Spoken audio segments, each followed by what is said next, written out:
Hello friends, welcome to the GTU studies. For the subject is Fundamental of Machine Design and the chapter Design Against Fluctuating Load. Means it is the last chapter of your syllabus. આજે આ ચેપ્ટરનો આપણે second topic લઈએ છીએ જે મેં first topic છે એ previous video લેક્ચરની અંદર complete કર્યા પછી આપણે નેક્સ્ટ જે ટોપિક કન્સિડર કરીએ એની અંદર જઈએ એટલે ટોપિક છે આજનો ફ્લક્ચ્યુએટિંગ stress endurance limit and SN diagram. SN diagram means strength versus number of cycle. Ready? સૌથી પહેલા આપણે જઈએ ફ્લક્ચ્યુએટિંગ સ્ટ્રેસની અંદર. તો જેમ મેં ફર્સ્ટ પાર્ટ કમ્પ્લીટ કર્યો, ફર્સ્ટ જે સ્ટાર્ટિંગ હતું ચેપ્ટરનું એ મેં પ્રીવિયસ વિડીયો લેક્ચરની અંદર કમ્પ્લીટ કર્યો, જેની અંદર સ્ટ્રેસ કોન્સન્ટ્રેશન કઈ રીતે થાય એ બધા રીઝનના કારણે લોડ જે છે બોડી ઉપર એ કંઈક ચેન્જ થતો હોય એવું મળે છે. મીન્સ આપણે સૌથી પહેલાં ફ્લક્ચ્યુએટિંગ સ્ટ્રેસ જનરેટ થવાના રીઝનમાં જઈએ, જેમ કે ફ્લક્ચ્યુએટિંગ લોડ. ફ્લક્ચ્યુએટિંગનો સિમ્પલ મિનિંગ કેવો હોય તો શું થાય? કોન્સ્ટન્ટલી ચેન્જ થતું હોય એવું, મીન્સ કે વેરાઈંગ.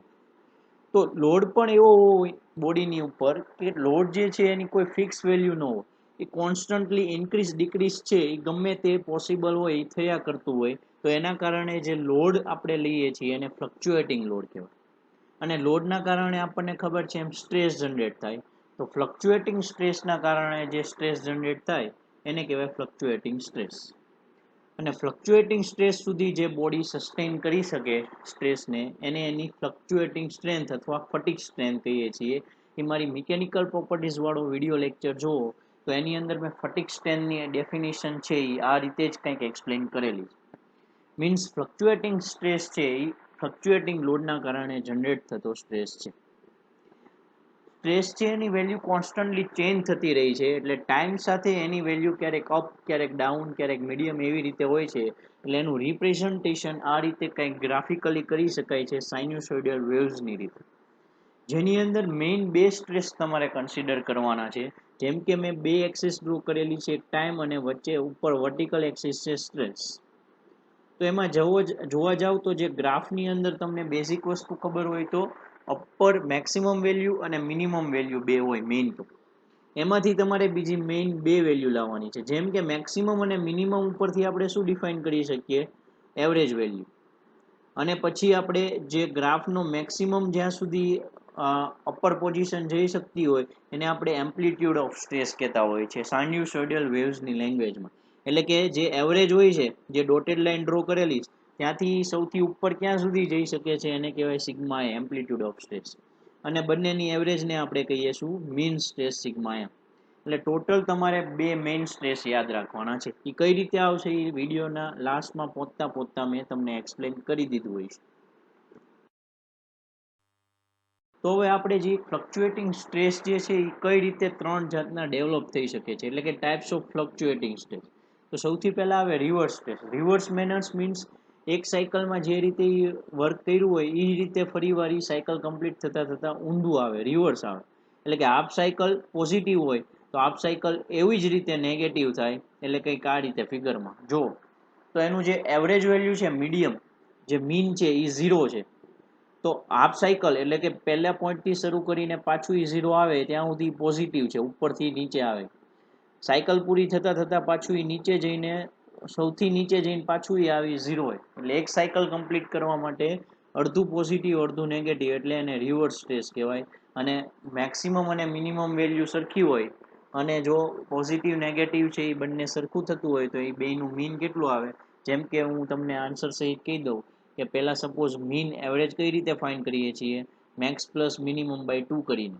મેક્સ 100 હોય અને મિનિમમ -100 હોય તો બેનો સરવાળો કરો તો 0 થઈ જવાનો છે. એટલે મીન સ્ટ્રેસ છે એ રિવર્સ સ્ટ્રેસમાં કેટલો થાય? 0. અને ડિઝાઇનમાં ખૂબ જ કામમાં આવશે, યાદ રાખજો. જ્યારે પણ ફ્લક્ચ્યુએટિંગ સ્ટ્રેસમાં કમ્પ્લીટલી રિવર્સ સ્ટ્રેસ છે એવું બોલાય ત્યારે સિગ્મા એમ મીન્સ કે મીન સ્ટ્રેસ કેટલો કન્સિડર કરવાનો રહેશે? 0. હવે સેકન્ડમાં જઈએ રિપીટેડ સ્ટ્રેસ. મીન્સ કે રિપીટેડ મેનરમાં થતો હોય, એટલે કે બધી વેલ્યુ છે ક્યાં છે? 0 ની ઉપર હોય. એટલે કે 0 ની ઉપર હોય ત્યારે મિનિમમ વેલ્યુ 0 હોવી જોઈએ. એટલે કે જે ગ્રાફ છે જે સ્ટ્રેસનો એમાં મિનિમમ ક્યાં સુધી જવું જોઈએ, 0 ની નીચે ન જવું જોઈએ. એટલે મેં જો બ્રેકેટમાં લખેલું છે સિગ્મા મિનિમમ જે છે એ 0 હોય છે, મેક્સિમમ ગમે ત્યાં સુધી જઈએ. રેડી. તો આ રીતે તમે જે સ્ટ્રેસ પોસિબલ હોય તો એને કહેવાય રિપીટેડ સ્ટ્રેસ. અને મેં જનરલ લેંગ્વેજમાં કેવું હોય કે કઈ ગમે એ રીતે પોઝિટિવ નેગેટિવ રીતે અપડાઉન થયા કરે છે તો એને જનરલ લેવલમાં કહેવાય ફ્લક્ચ્યુએટિંગ સ્ટ્રેસ.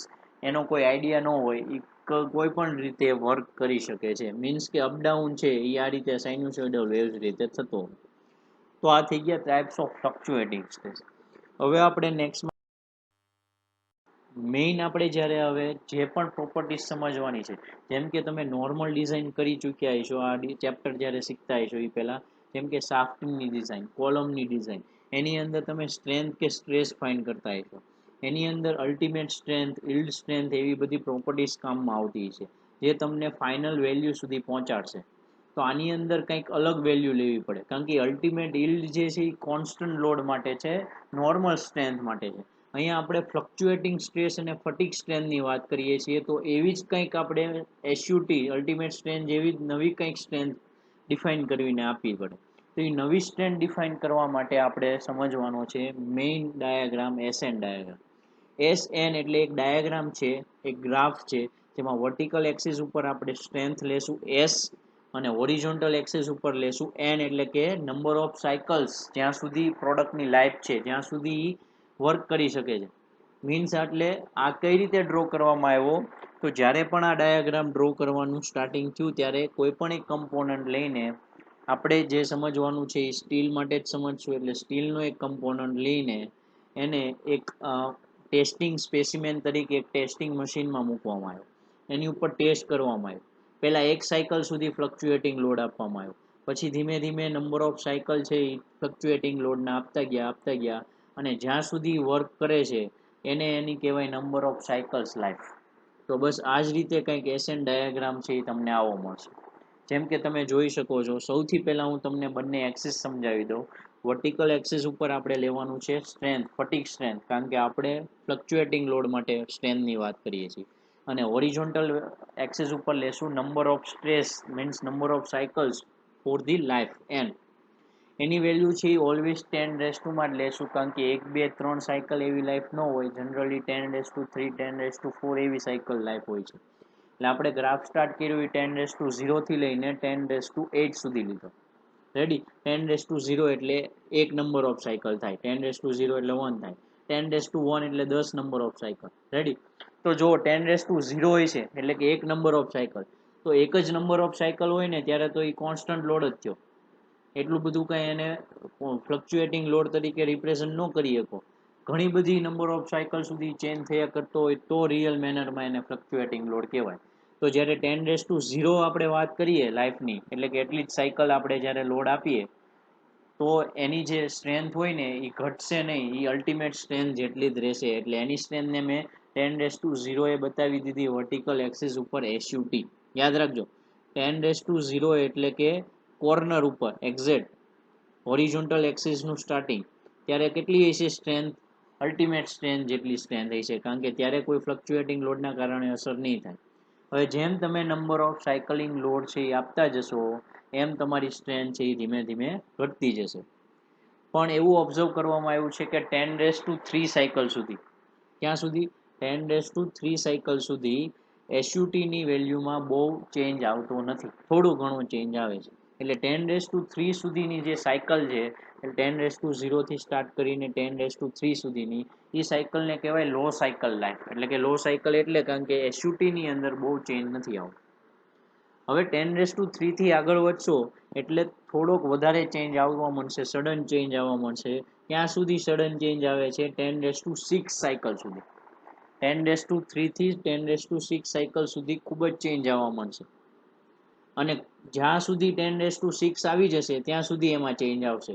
આફ્ટર 10⁻6 તો ઘણા બધા કમ્પોનન્ટ લીધા અલગ અલગ રીતના અને પછી ટેસ્ટિંગ કરીને ગ્રાફ ડ્રો કર્યો તો એમાં એવું જોવા મળ્યું કે 10⁻6 સાયકલ પછી ઓલમોસ્ટ સ્ટ્રેન્થમાં જે ઘટાડો થાય છે, ડિક્રીઝ થાય છે, એ નિગ્લેક્ટ કરી શકાય એવો હોય છે, માઇનોર હોય છે. એટલે એવું એઝ્યુમ કરી લેવામાં આવે છે કે 10⁶ સાયકલ પછી પ્રોડક્ટની લાઈફ છે એ ઇન્ફાઇનાઇટ છે, એટલે કે સ્ટ્રેન્થમાં ઘટાડો થતો નથી, સ્ટ્રેન્થ છે એ એટલી ને એટલી જ રહેશે. એનો એવો તો મિનિંગ નથી કે ઇન્ફાઇનાઇટ લાઈફ એટલે કોઈ દી પ્રોડક્ટ બ્રેક જ નથી થવાનું. સ્ટ્રેન્થ છે એની થોડી થોડી ઘટતી જશે, એટલે અમુક ટાઈમ પછી અમુક લાઈફ સુધી પછી રિડ્યુસ એટલે કે બ્રેક થઈ શકે છે, એટલે કે તૂટી શકે છે. પણ 10⁶ પછી કોઈ કામનું નથી આપણા માટે, એટલે આપણે જે સ્ટડી કરીએ છીએ એ 10⁶ સુધી જ કરીએ છીએ. એટલે 10⁶ પછી પાછો ગ્રાફ કેવો મેં કરી દીધો, હોરિઝોન્ટલ, કારણ કે હવે સ્ટ્રેન્થ છે કેવું થઈ ગઈ, કોન્સ્ટન્ટ. હવે સ્ટ્રેન્થનો ઘટાડો કન્સિડર કરવાની જરૂર નથી. તો આ રીતે કંઈક તમારે 10⁻0 થી લઈને 10⁻3, 10⁻3 થી લઈને 10⁻6 અને 10⁻6 થી લઈને અપવર્ડ્સ જે 10⁻7, 10⁻8 સુધી જે છે ગ્રાફિક કોન્સ્ટન્ટ બતાવીને ડ્રો કરી શકો છો. હવે વધારે થોડુંક જોઈએ, જે મેઇન બે ડેફિનેશન કહેવાય છે આ ચેપ્ટરની, એની અંદર જઈએ કે જ્યારે ઇન્ફાઇનાઇટ નંબર ઓફ સાયકલ્સ લાઈફની વાત થતી હોય. યાદ રાખજો, મારા વર્ડ ઉપર ખાસ ઓબ્ઝર્વ કરજો.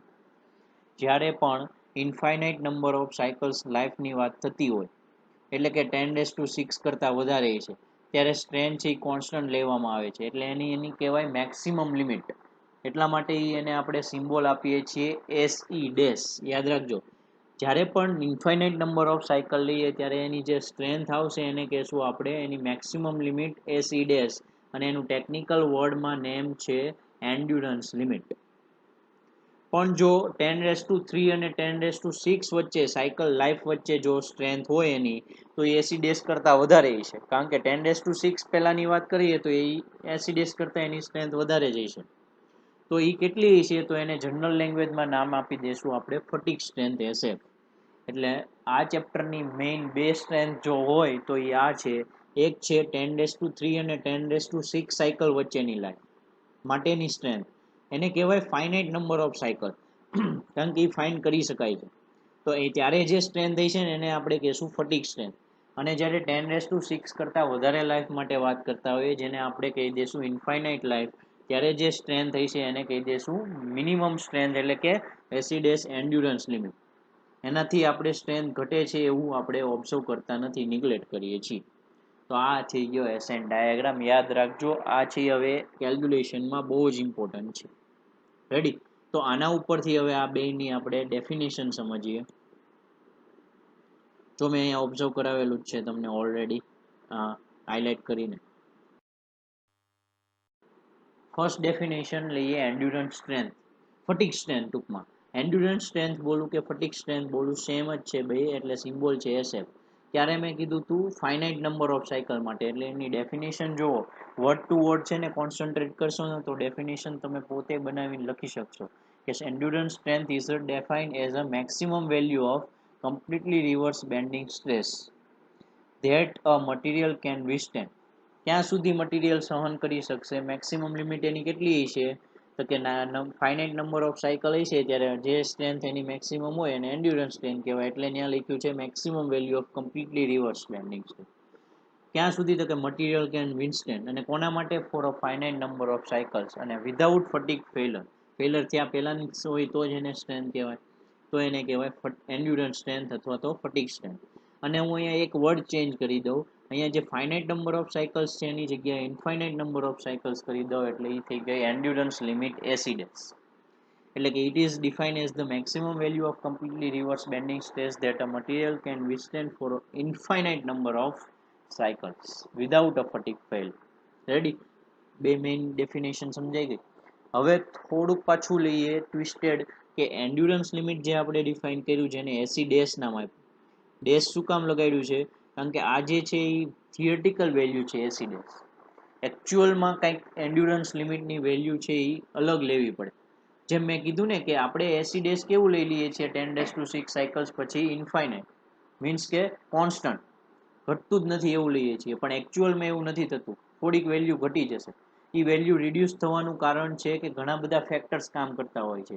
તો એકચ્યુઅલમાં જ્યારે એન્ડ્યુરન્સ લિમિટ ગોતવી હોય તો એની સાથે જે થિયરિટિકલ SE- હોય એની સાથે આપણે એના ફેક્ટર્સે લેવા પડે. ટોપિક છે આ છે થિયરી માટે ઇમ્પોર્ટન્ટ છે, બહુ બધા પેપર્સની અંદર જો GTU પેપર્સ ઓબ્ઝર્વ કરશો તો મોસ્ટ ઓફમાં આ બધું પૂછાતું હોય છે. અને એનો એક્ઝામ્પલ એ પૂછાતો હોય છે, અથવા તો જે મેઇન ડિઝાઇન આવશે એની અંદર તમને થિયરિટિકલ એસિડેસ જ આપશે, અથવા તો એસિડેસ છે એ તમે એસયુટી ઉપરથી ફાઇન્ડ કરી શકશો, પણ એસિડેસ છે એ તમારે ડિઝાઇનમાં નથી યુઝ કરવાનું. એસિડેસ ઉપરથી તમારે એકચ્યુઅલ એન્ડ્યુરન્સ લિમિટ ફાઇન્ડ કરવાનું છે, જેને કહેવાય ખાલી એસી.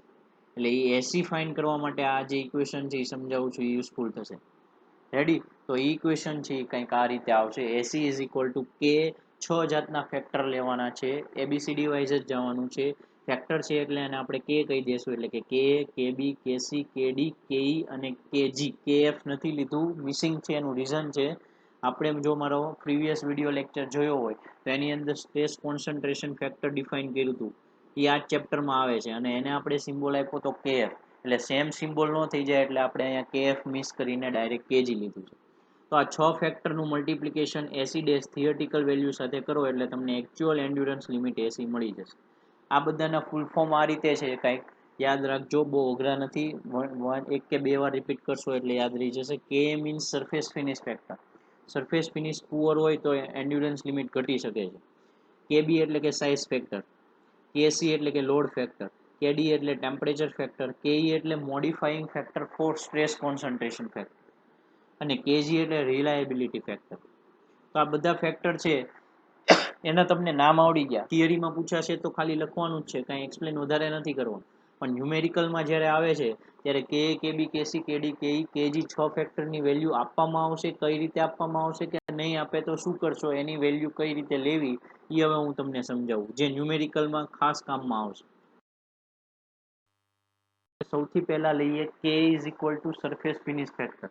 એની વેલ્યુ છે એ આપવામાં આવશે, સો ઇટ ઇઝ ગીવન. અને જો નો આપવામાં આવે તો ફિક્સ જ છે, એમાં કોઈ દી કન્ફ્યુઝન ન રાખતા. ઓલવેઝ વેલ્યુ નો આપેલી હોય કે એની એટલે એઝ્યુમ કરી લેજો 1, કોઈ પણ ડાઉટ વગર જ, ગેરંટી. કે એનું નામ યાદ રાખજો, એ પાછા ભૂલી ન જતા. સરફેસ ફિનિશ ફેક્ટર છે, સરફેસ ફિનિશ ફેક્ટર એવો કોઈ નો આપ્યું એટલે કે છે એ 1 લઈ લેવાનું, અને એવું લખ્યું હોય surface finish factor is this તો કે એની વેલ્યુ એટલી લેવાની. રેડી? પછી લઈએ કેબી, તો એમાં પણ સેમ છે, સાઇઝ ફેક્ટર ઇઝ ધીસ એમ કરીને કંઈ લખ્યું હોય તો કેબી ઇઝ ઇક્વલ ટુ કહી દેવાનું ડેટા ગીવનમાં. પણ નો આપેલું હોય તો you can write or you can take as a 1, એટલે વિધાઉટ એની ડાઉટ તમારે 1 લઈ લેવાનું. થર્ડમાં જઈએ કે સી એટલે કે લોડ ફેક્ટર. તો એની અંદર બે છે એ તમારે થોડાક ઓબ્ઝર્વેશન રાખવા પડશે, જેમ કે એક્સિયલ લોડિંગ. જો લોડિંગ છે એ બે રીતના હોય છે, એક્સિયલ લોડિંગ એટલે કે નોર્મલી લોડ આપતા હોય, અને બેન્ડિંગ લોડિંગ એટલે બેન્ડિંગ પ્રોડ્યુસ કરતા હોય.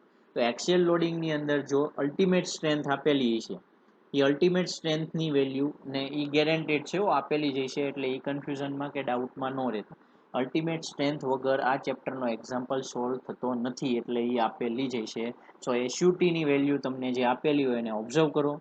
જો એ 1520 કરતાં ઓછી હોય અને એક્સિયલ લોડિંગ હોય તો વેલ્યુ કેસીની લઈ લો 0.923. એસયુટીની વેલ્યુ છે એ 1520 કરતાં વધુ હોય અને એક્સિયલ લોડિંગ હોય તો 1 લઈ લો. અને જો બેન્ડિંગ જ હોય તો કોઈ પણ એસયુટીની વેલ્યુ હોય, કેસીની વેલ્યુ લેવાની છે 1. અને મોસ્ટ ઓફ કેસમાં 99% તમને બેન્ડિંગના એક્ઝામ્પલ પૂછાશે, એટલે કેસીની વેલ્યુ કાં તો તમને એક્ઝામ્પલમાં આપી દે છે, અથવા તો મોસ્ટ ઓફમાં તમે 1 લઈ લો તો ચાલશે. રેડી? એટલે વિધાઉટ ડાઉટ તમે એસયુટીનું ઓબ્ઝર્વેશન કરો કે ન કરો, 1 લઈ લેશો તોય ચાલશે, જો ન આપ્યું હોય તો. ફોર્થ ફેક્ટરની અંદર ટેમ્પરેચર ફેક્ટર, અગેન સેમ વસ્તુ, જો આપેલો જ હશે તો કોઈ પ્રોબ્લેમ નથી, ન આપ્યો હોય તો સિમ્પલ છે, 1 લઈ. હવે જે છે એ મેઇન ફેક્ટર આ છે, આ તમારે ફાઇન્ડ કરવાનો હોય છે. કેઈ છે એ તમને ડાયરેક્ટ આપી દેવામાં આવે છે તો સૌથી બેટર, પણ મોસ્ટ ઓફ કેસમાં નહીં આપવામાં આવે. તો એનો મિનિંગ એવો નથી કે બાકી બધા ફેક્ટરની જેમ આપણે 1 એઝ્યુમ કરી લઈએ. તો કેઈની વેલ્યુ ન આપી હોય તો ઇનડાયરેક્ટલી તમારે કંઈક આપેલી છે એમ ગણીને ફાઇન્ડ કરવાની છે. તો કે ઇઝ ઇક્વલ ટુ થાય 1/kf, યાદ રાખજો. કે ઇઝ ઇક્વલ ટુ થાય 1/kf. kf એટલે ફટીગ સ્ટ્રેસ કોન્સન્ટ્રેશન ફેક્ટર. જો તમને ન ખબર હોય તો મારો પ્રીવિયસ વિડીયો લેક્ચર, આ ચેપ્ટરનો પહેલો જે પાર્ટ છે એ સમજી લેજો, જેમાં મેં kf ડિફાઇન કરેલું છે. તો kf વેલ્યુ હોય તો કે ફાઇન્ડ થઈ જશે, પણ kf ની વેલ્યુ નહીં આપ્યા તો kf ની વેલ્યુ નહીં આપે તો પાછું મેં તમને જેમ સમજાવ્યું હતું પહેલાના વિડીયો લેક્ચરમાં એમ જ કહી દઉં, ત્યાં યુઝ થશે નોટ સેન્સિટિવિટી. તમને kf ફાઇન્ડ કરવા માટે નોટ સેન્સિટિવિટી આપી દીધી છે, અને theoretical stress concentration factor KT આપી દીધો છે. એટલે ઇક્વેશન જો Q નું Q આપેલો હોય અને KT આપ્યો હોય તો KF ને સબ્જેક્ટ બનાવો એટલે KF ફાઇન્ડ થઈ જશે અને KF માંથી 1/KF કરીને KE ફાઇન્ડ કરો. રેડી. પણ જો KE ડાયરેક્ટ નો આપ્યું હોય, KF પણ નો આપ્યું હોય કે Q કે KT પણ નો આપેલું હોય તો જ લાસ્ટ કેસની અંદર તમે KE ની વેલ્યુ છે 1 એઝ્યુમ કરી શકો છો. ડાયરેક્ટલી એઝ્યુમ કરવા ન જતા એકવાર રકમ સરખી વાંચીને ઓબ્ઝર્વ કરજો કે આપણે KF ફાઇન્ડ કરી શકીએ છીએ કે નહીં. નો કરી શકતા હોય કે it is impossible, then you can write as a KE is equal to 1. Okay, and last factor KG is equal to reliability factor. એ કોઈ પણ કેલ્ક્યુલેશન વગર કાં તો આપી દીધું હોય છે ને નો આપ્યું હોય તો એઝ ઇટ ઇઝ 1. તો આ થઈ ગયા 6 ફેક્ટર જેના ઉપરથી તમારે એક્ચ્યુઅલ એન્ડ્યુરન્સ લિમિટ ફાઇન્ડ કરવાની છે. તો થિયરિટિકલ એન્ડ્યુરન્સ લિમિટમાંથી તમારે એક્ચ્યુઅલ લિમિટ ફાઇન્ડ કરો. એક્ચ્યુઅલ એન્ડ્યુરન્સ લિમિટ છે એ થિયરિટિકલ એન્ડ્યુરન્સ લિમિટ હોય તો હવે તમે ફાઇન્ડ કરી શકશો 6 ફેક્ટર ઉપરથી. બહુ સિમ્પલ છે, 6 ફેક્ટર કાપી દીધા હોય છે કાં 1 લઈ લેવાના હોય, પણ થિયરિટિકલ એન્ડ્યુરન્સ લિમિટ જ નહીં આપવામાં આવે તો કઈ રીતે એક્ચ્યુઅલ ફાઇન્ડ કરશો. તો પહેલા થિયરિટિકલ એન્ડ્યુરન્સ લિમિટ છે એ આ રીતે કંઈક ફાઇન્ડ કરવાની છે કે for steel and alloy steels, most of કેસમાં આ જ મટીરિયલ છે. સ્ટીલ કે એલોય સ્ટીલ્સ હોય તો તમારે અલ્ટિમેટ સ્ટ્રેન્થની વેલ્યુ જોવાની, અને મેં કીધું એ પ્રમાણે ફરીવાર રિપીટ કરી દઉં, ultimate strength is a compulsory to give for solving the example, આપેલું જ હશે. રેડી. તો એસયુટી ની વેલ્યુ છે એ જો ઓબ્ઝર્વ કરો, જો 1400 કરતાં ઓછી હોય અથવા ઇક્વલ હોય, less than or equal to કહી શકાય, 1400 કરતાં ઓછી અથવા તો ઇક્વલ હોય તો તમારે જે એસયુટી ની વેલ્યુ હોય એનાથી અડધી એટલે કે 0.5 ઇન્ટુ એસયુટી કરો એટલે જે વેલ્યુ મળે એને એસી ડેશ કહી દો. અથવા એસયુટી કરતાં 1400 એસયુટી છે એ 1400 કરતાં વધારે હોય, ઇક્વલ નહીં હોય, ઇક્વલ છે એ ઉપર લઈ લીધું, કન્ફર્મ વધારે જ હોય તો તમે 0.5 એસયુટી નો કરતા 700 જ લઈ લેવાની છે. જેમ કે એક્ઝામ્પલ આપું કે એસયુટી છે એ 1700 છે, 1700, તો 0.5 એસયુટી કરશો તો 850 મળશે, પણ 850 નથી લેવાનું, 1400 કરતાં વધારે છે એટલે 700 લઈ લેવાનું. કોના માટે? Steels and alloy steel. અને બે જ મટીરિયલ લેવાના છે આ ચેપ્ટરમાં, કાં તો સ્ટીલ એલોય સ્ટીલ હશે કાં તો કાસ્ટ આયર્ન કાસ્ટ સ્ટીલ હશે. તો કાસ્ટ આયર્ન કાસ્ટ સ્ટીલ હોય તો મેં જે ઇક્વેશન ઉપર લખ્યું એવું જ છે, પણ 1400 ની જગ્યાએ ક્રાઇટેરિયા થઈ જશે 600.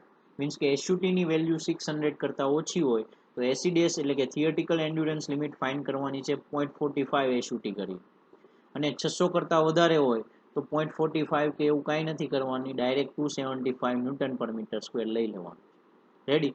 આ છે એસી ડેશ છે, યાદ રાખજો, થિયરિટિકલ એન્ડ્યુરન્સ લિમિટ. આના ઉપરથી થિયરિટિકલ એન્ડ્યુરન્સ લિમિટ એસી ડેશ મળી જાય પછી 6 ફેક્ટર જે કે વાળા છે, કે બી વાળા એ મલ્ટીપ્લાય કરીને final actual endurance limit SE find કરવાનું છે.